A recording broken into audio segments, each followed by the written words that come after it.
And then what followed was 25 years of building up businesses, collaborations, partnerships, and relationships with Africa, the country of my love. In the year 2007, we launched our project called KS Collect, which was for revenue collection. This was the first time in Ghana or maybe in Africa that tax collections were starting to be done by handheld terminals, not by the normal handbooks, the conventional ones systems. Because in those conventional systems, there was a lot of theft going along, a lot of revenue was lost by the corporators and the municipalities. So in 2007, we launched this project in wherein we did the tax collection with handheld terminals, bringing technology to the municipalities to make them collect revenues at a very higher level. Now, the same thing we pushed in Kinshasa, in DR Congo.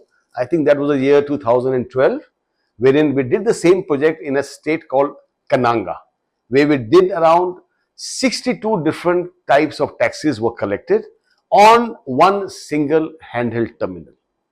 And believe me, the revenue of that state, of that municipality, it rose multiple times. 2014 में DR Congo का project जो world bank funded था, उन्होंने हमें recognise किया, हमें बहुत सराहा हमारे प्रोजेक्ट के लिए. इससे बड़ी बात हमारे लिए क्या हो सकती थी.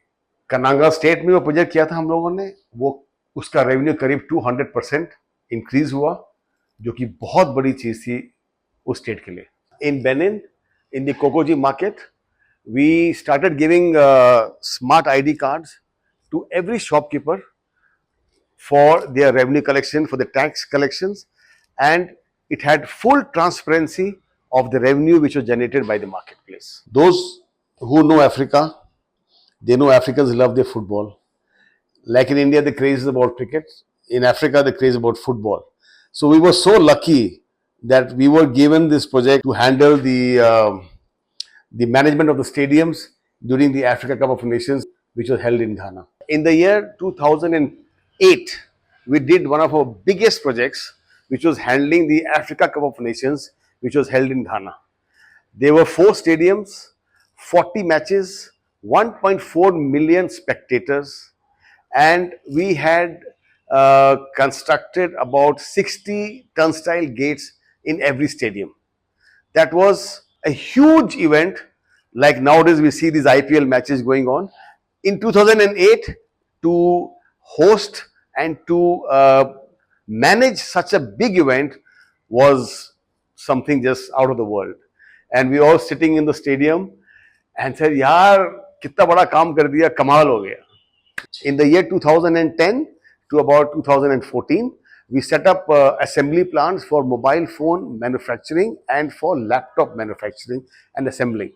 So we were making around 10,000 computers and more than 100,000 mobile phones every month. This created a lot of employment, a lot of skills, and a lot of revenue to the local Ghanaians. And it created an industry in which many people got employment because they were skilled people who were then repairing the mobile phones. They were putting softwares, removing softwares, upgrading. So the impact of these 2 assembly plants was huge in creating employment. We collaborated with our partners who were into waste management, and they wanted equipments, they wanted trucks, they wanted compactor trucks, compaction systems, skip loaders, and other equipments which were related to waste management and waste collection, like tricycles and bins and other things. So we were lucky to collaborate with Ashok Leland, who gave us the chassis for the trucks, and one of our dear partners, TPS, Mr. Virendra Oberoi, the chairman. His company made the compaction trucks, the skip loaders, which were installed on the chassis of the Ashok Leland trucks. So we did a lot of business, created a lot of employability with the waste management project that we did in Ghana. So we supplied a lot of equipments and technology for waste management because India was quite ahead We then brought in machineries for plastic recycling. So all these technologies were brought in one by one after the other, as and when the need arose. And India being such a vast country with so many technologies, wherein we don't waste even the last product or the last byproduct of any process. So those technologies were given to Africa for them to learn and to create employment, to create wealth. In Africa, as you know, connectivity is a very big issue. You have mobile networks, but the penetration is not deep into the villages. It's more in the cities. You know, with connectivity of telecom, you get so many things on the table. Like if you have data, you have network, you can connect to the internet. It brings in education, it brings in healthcare, it brings in government agency, paperworking can be done also online. You can do your money transfer, you can do so many things. So for that, we had a company in India which used to make these telecom towers which were powered by solar. So we brought in the technology into Africa, and we took in those equipments which could give a range of about 20 kilometers per tower, and they were powered by solar. This brought in so much of relief to the people in the villages. So that is one thing which gave us a lot of satisfaction, in which we saw that uh, you are not living alone, you are connected to the world, which gives you a lot of security and a sense of pride also, that yes, you can chat, you can talk to your people across the world. Being one of the pioneers in taking Indian businesses to Africa and letting Africa know about India, I always felt that there was a very big gap wherein people did not know, I would say Africans did not know much about India or Indians and the capabilities that Indians had in various sectors and various fields. The only thing Africans knew about India was Bollywood, and they knew that India was good in education. I think that was the maximum they knew, but not much about businesses. Then I came up with the idea of bringing up a magazine, and I named it The Times of Africa. And it was about, I think, the year 2010 or 11, thereby, wherein I started getting articles and thought processes of various business communities, the heads of them, the CEOs, of what plans they had for Africa and what they could do for Africa. I brought in their articles, I brought in their company profiles, I put it on the magazine, I created a website. I had so many people who were going and taking interviews.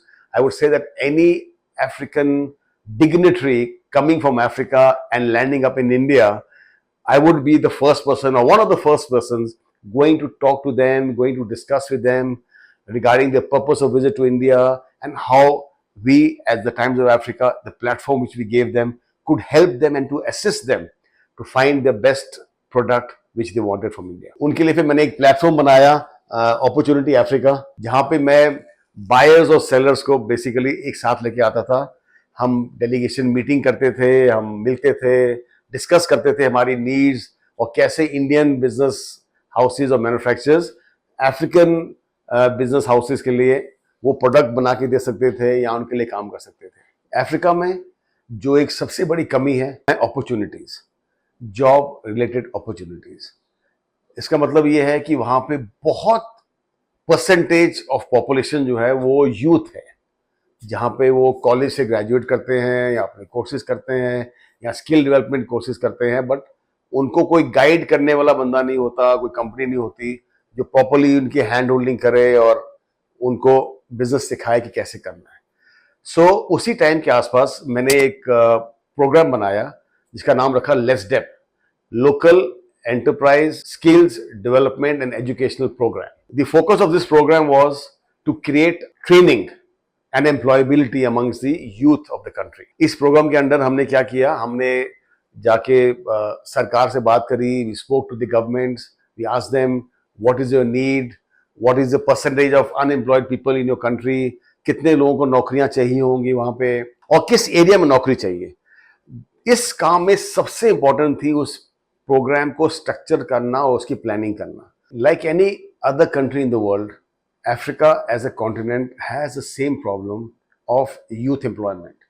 हर देश की यही कहानी है कि उनके जो youngsters हैं उनको जॉब नहीं मिल रही है, उनको काम नहीं मिल रहा है, उन्होंने स्किल्स लिए हैं, उन्होंने एजुकेशन किया है, but they are not getting jobs. And most recently मेरी लाइफ में एक नया चैप्टर स्टार्ट हुआ relation to Africa. I am a director in a company called United Platform Solutions, जिसका हेडक्वार्टर सिलिकॉन वैली में है, यूएस के अंदर, जो कि एक क्लाइमेट मॉनिटरिंग कंपनी है। अफ्रीका, जैसे मैं बताता हूँ, is one of the fastest growing economies in the world. और इंडस्ट्री के साथ आता है पोल्यूशन, और कोई देख नहीं रहा है उसको। Nobody is watching the pollution which is being created.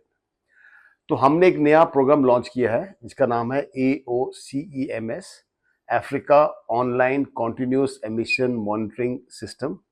ये एक प्लेटफॉर्म है जो आर्टिफिशियल इंटेलिजेंस से रन करता है, जिसमें हम चेक करते हैं कि कोई भी जो इंडस्ट्री लगी हुई है, या कोई माइनिंग साइट है, या पेट्रोल पंप्स हैं, इसमें कितना पोल्यूशन क्रिएट हो रहा है। ये प्रोजेक्ट हमने घाना में लॉन्च कर दिया है और केनिया में लॉन्च कर दिया है।